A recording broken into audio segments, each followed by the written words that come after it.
Hello everyone, welcome to Techavro. Today in this video, I'm gonna show you a secret tricks to block ads on Android phone without any ad. Before starting the video, please subscribe to Techavro. So, let's get started. For this, you have to open your settings. Here, in the search bar, you have to search for DNS. You can see here private DNS. Press on this.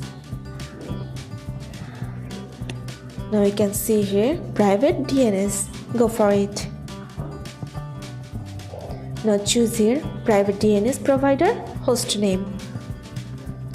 Here you have to write for dns.adcard.com.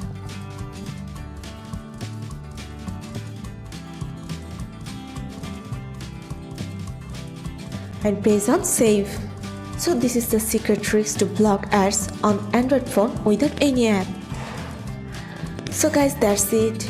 You can do this. I think this video is very helpful to you.